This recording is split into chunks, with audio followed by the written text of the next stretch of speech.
Okay, time for another Backyard TARDIS Top 10. This time we're going to be talking about top 10 Star Wars characters. You're going to see I'm going to clip to from one of my podcasts where I am talking about War of the Stars top 10 Star Wars characters, and we're going to see what my list was. Okay, next up, War of the Stars. So they had some really good top 10s on theirs. Let's go with the first one, top 10 Star Wars characters. And I just gotta say, they put my boy Captain Rex, no, not from the Clone Wars, but the RX-24 from Star Tours. Um, yeah, the fact that that made your guys' list just made my day, because he is definitely on my list. So, because that is how I got into Star Wars. My first ever Star Wars was Star Tours at 3 years old. Finding, um, you know, the the VHSs of like the Ewok movies, and going, look, they got Star Tours movies, and I specifically remember seeing like the poster of the Energizer Bunny going to Endor, and thinking that that was like if I went on the ride enough times that I'd get to see that from my little kid brain. And so when I saw the movie, I was like, oh, this is from Star Tours. So that was really cool. And we'll come into that. But here is my top 10 characters in Star Wars. This is very fluid. This is, and of course, when you're talking Legends, when you're talking now with the new Disney stuff, comics, all that, like, it kind of comes and goes in characters. If just OT characters would be a different list than this, but we're going to kind of encompass it all. And, here goes. Number 10, Thrawn. Now, Thrawn of the EU characters, one of my absolute favorites.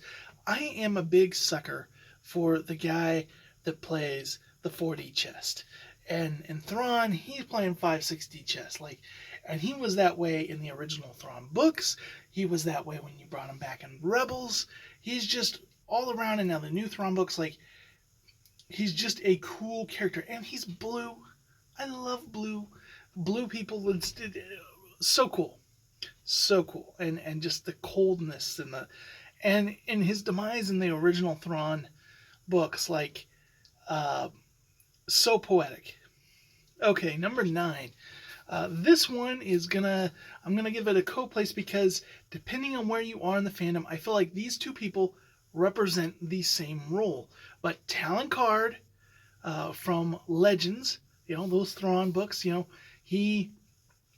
they're kind of controlling the smuggling empire, but he kind of has the same feel as Hondo Tanaka. Now, Hondo Tanaka has gotten a lot more jokey, especially like Rebels and stuff. But this is kind of like him, older senior. He doesn't have the manpower anymore. But when you look at him when he first comes to the Clone Wars, he's willing to capture Jedi. He's stone cold. He's running a big, huge smuggler, pirate operation. And that is exactly what Talon Karrde was doing. And, both of them are kind of they're not really for the rebellion. They're not really for the idea of what's going to come next, but they also don't like what's happening under the Empire. And so they're playing their bets which side do we want to back? Because no matter what, once government is established, they're going to be outlaws. But who would they rather be in charge? Would they rather be going to, Andor Imperial prisons, or, dealing with the New Republic? Okay, number 8, Ahsoka. Now, Ahsoka is one of those few characters that, from the supplementary material, that has just skyrocketed to a point where she's almost on level with some of the OT characters for me. And she's just a great, well-rounded character. And to be interesting, I wrote this list, back in shortly in August when I was prepping all this, but I'm recording this. It's now November, and we've had Tales of the Jedi, And that might actually bump Ahsoka up on this list because Ahsoka's just such a great character, and she's had such an amazing arc. I did not like her when she first came out, but she's had such personal growth, such a well-rounded and developed character, and which I know chafes some people the wrong way because she gets so much development when they want their OT. But the thing is, she has never stopped being in development. So unlike with like Luke or Han or something, if they do anything different, if they kind of do like it chafes people the wrong way. But with Ahsoka, they've been able to continuously add to her character and mold her as their own. And so in that way, I think Dave Filoni is able to make that character authentic. You don't look at the character later and go, well, that's not the character. We've seen the whole journey. Unfortunately, like Luke in The Last Jedi, I think, well, nobody wanted to see their hero that way. I think had the story led up to that, people wouldn't be as mad, but they went and took, this is the Luke we know, here's the EU Luke, we're going to cancel that, and then here's where we drop Luke now. And there's no build up, there's no, it just doesn't seem reasonable. Whereas with Ahsoka, you can see changes of where she was when she was a snippy little young Padawan, to seeing when she left the Order, when she joined the Rebellion, and just where she's at in these different stages in life. Number 7, Leia, Princess Leia Organa of Alderaan. Like, what an amazing character. Of course, one of the biggest plot twists in Star Wars, spoilers, she's Luke's sister, Darth Vader's daughter, but just the instant presence she has. Because you think about the scenes like Darth Vader and stuff like that, but the princess, and I think of when she's like talking to Tarkin, and like that scene tells you everything you need to know about Princess Leia, and all this idea that like there weren't powerful women in Star Wars before. Well, that's people look at like, oh, they see the image of her in the bikini or whatever, and they go, this she killed Jabba in that scene. Like, she saved herself in a lot of ways, but she was someone who stood her ground, spoke her mind, firecracker. Gotta love her, gotta love her. And so my number 6, Obi-Wan Kenobi. One, I liked Sir Alec Guinness' performance, even if he didn't like the movie. He did a wonderful job of just kind of being kind of this old mentor, and even in that little bit that we saw him, I fell in love with that character. One of my favorites out of A New Hope. And then when Ewan McGregor started portraying him, it's no secret that I think Episode 2 is the worst Star Wars movie out of all of them. I greatly dislike that movie. However, his performance in that movie is good. I enjoy him in that movie. In fact, I watch, like, when I consume Episode 2, I watch, like, snippets. I go, like, on, it's like I watch Episode 1, if I'm, like, going to do a full watch through, and then I go to YouTube, and I watch, like, clips of certain scenes. I type in the description, watch that scene, and they're pretty much all ones with him in them, because I enjoy him as Obi-Wan. The Kenobi show, I wasn't a big fan, but I liked his acting. He really embodies the character, and hello there. It just it works. So I've liked his prequel representation. I've liked his OT. Great character, and of course, expanded universe. Lots of good stuff there. Number 5, Mando, aka Din Djarin. This is a character that like wouldn't have made my list before the I'm like, obviously he didn't exist, but like Boba Fett was never going to be on this list. Boba Fett was cool, but he wasn't going to be on this list. However, Din Djarin, Mando, totally like just he is everything we hoped Boba Fett to be. And when we saw Boba Fett in Mando, he was awesome too. But like just the whole, you bring you in cold, I mean, I can bring you in warm or I can bring you in cold. The concept of him doing all that, and then the stuff with him and Grogu, just showing he has that heart of gold and a code of ethics that he lives by. Just a cool character. Really like him. And some people look at him as like a non-entity. I think he is like superb character development.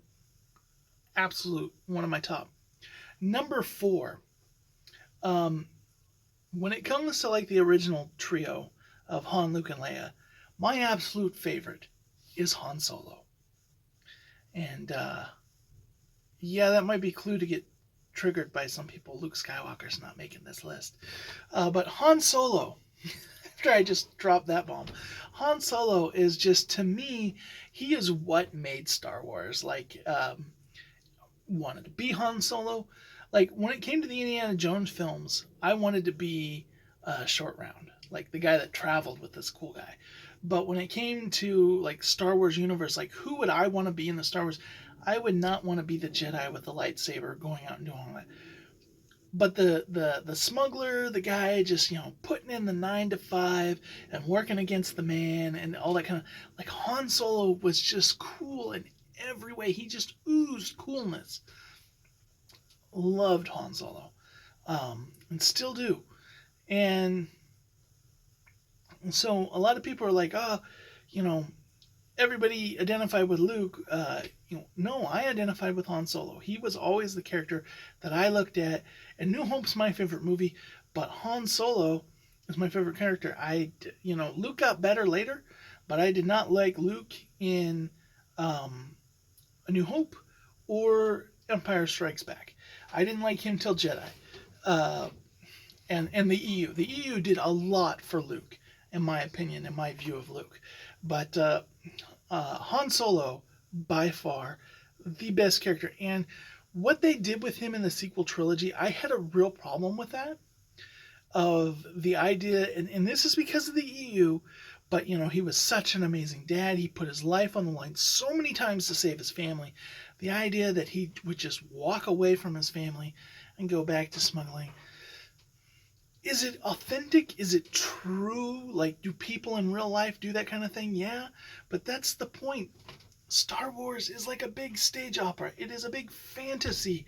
And in fantasy, your heroes are larger than life. And Han Solo was the guy that fell in love, got pulled into the rebellion, and he left that behind him. And so we want to see these good virtues that were in him.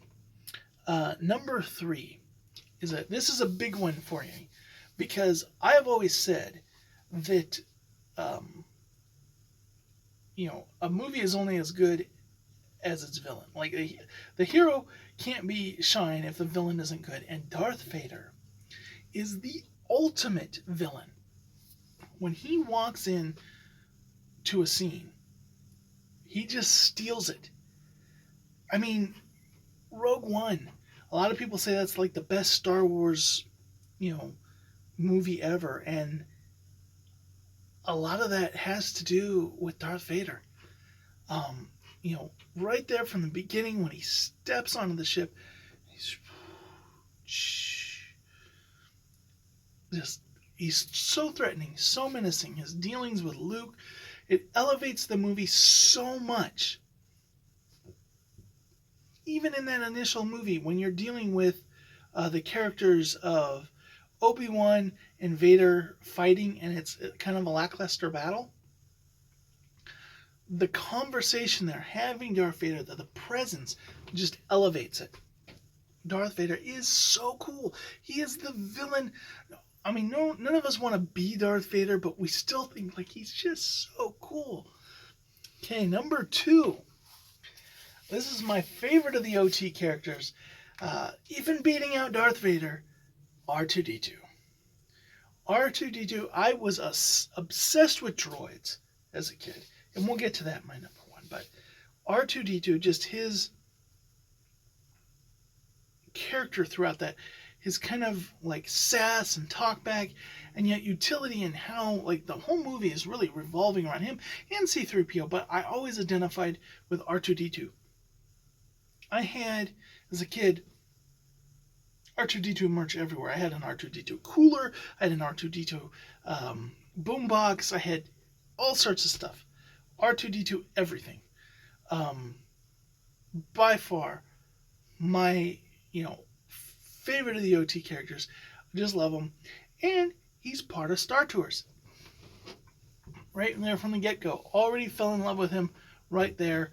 And just the idea that, like, he helped fly Luke's ship, and then you get to see him in, like, the prequels, and he gets those jet boosters and stuff like that. Just kind of his attitude, because he's also, you don't look at him and go, okay, well, he's like a droid that has a whole lot of defenses, but he has no fear. And you go, well, it's because he's a droid. But C-3PO has a lot of fear. R2 is fearless, and the idea that, like, his memory never gets wiped compared to, like, other droids, and that's why he's got more personality. I really like that lore around him. He's just so cool and iconic. And I'm a Doctor Who fan, and I like the Daleks, so maybe I have a thing for robots made out of trash cans.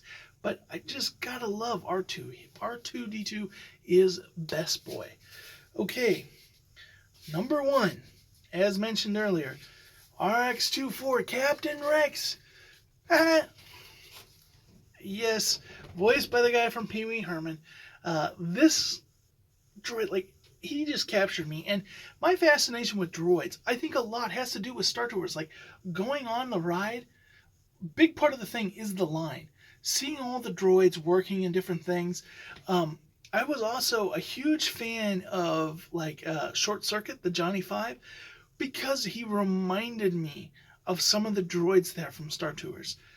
R2D2 was but he's so expressive, he's so fun, and you're so immersive in this, that out of all the rides at Disneyland, like, this totally, like, just took me and enthralled my little mind. And I literally probably would have thought at that age that Star Wars was too slow or too this, because I was little. But it was Star Tours that, like, no matter what, it had to be good, because it was like the Ewok movies, whatever you want to say about them. Like, I watched them over and over because it was Star Tours, and to me, like, that's what got me into this fandom. So he's got to be my best character, and it just he's amazing. He's amazing. I just absolutely love him, and I love that, like, in some of the recent stuff we've seen the RX droids. Now it's a DJ there in Disneyland. He's been in Rebels. He's been in was he in Bad Batch? But then he's been in some other